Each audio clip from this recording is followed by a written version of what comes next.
Hi guys, welcome to my channel. నేను మీ యశ్వంత్. ఈరోజు మనం రైడింగ్ జాకెట్ ఎట్లా క్లీన్ చేయాలి అన్నది చూద్దాం. మా మంది ఫస్ట్ నీగర్స్ అని తీసేయాలన్నమాట బయటికి.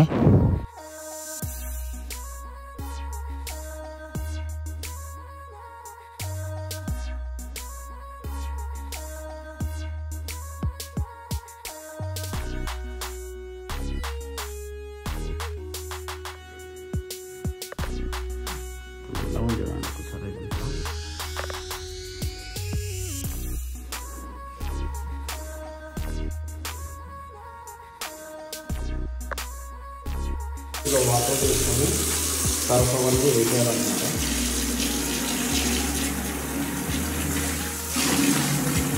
ఆ పద్ధతి అనేది తీసుకొని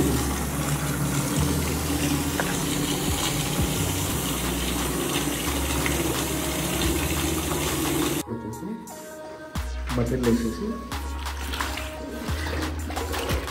సోప్ చేయాలి.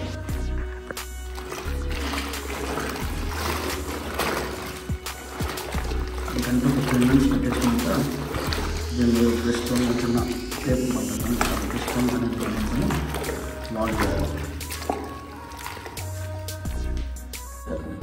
2 రైడ్స్ కన్నా 1 రైడ్ కన్నా క్లీన్ చేసుకోవాలి. చూసారు అంత నల్లా ఉంది. అప్పుడప్పుడు 2 రైడ్స్ కన్నా 1 రైడ్ కన్నా క్లీన్ చేసుకోవాలి. ఇలాంటి స్క్రబ్ తీసుకోండి. జాకెట్ పైన మామూలుగా ఇట్లా రాయాలన్నమాట. రాస్తే ఏమవుతుందంటే మొత్తం మరికల్లో ఏదైనా ఉన్నా కూడా దుమ్ము అంతా వెళ్ళిపోతుంది అన్నమాట. ఏంటంటే బెస్ట్ కంటే ఇలాంటి స్క్రాప్ ఉంటే మంచిది అనమాట.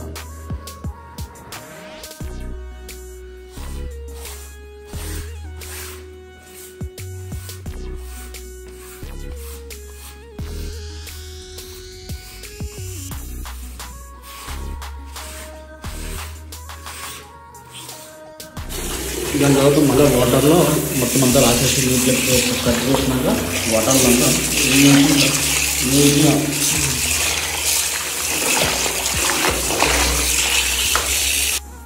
క్లీన్గా ఇట్లా వాష్ చేసినాక కొంచెం సేపు ఇట్లా ఇక్కడనే వాష్రూమ్లో కానీ బయట ప్లాట్కల్లో కానీ వదిలేస్తే సో వాటర్ పోయినాక దీనికి యాంగిల్ ఇచ్చేసి బయట ఎండలో ఆరబెట్టేసినాం అనుకోండి. మంచిగా ఎండలో సుక్ అయిపోతుంది.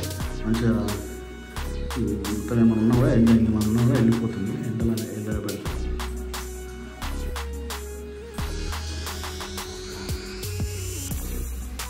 ఫైనల్లీ ఇట్లా యాంగర్కి వేసేసి ఇట్లా మొత్తం ఎండకి పెట్టేసినాక మొత్తం మంచిగా అల్లిపోయినాక మంచిగా నీట్గా అయిపోతుంది. చూసారా అప్పుడు నిన్న ఉన్నదానికి మొత్తం మంచిగా దగ్గరికి వెళ్తే ట్రాక్టర్ మంచిగా కొత్త ఫ్రెష్గా కనిపిస్తుంది.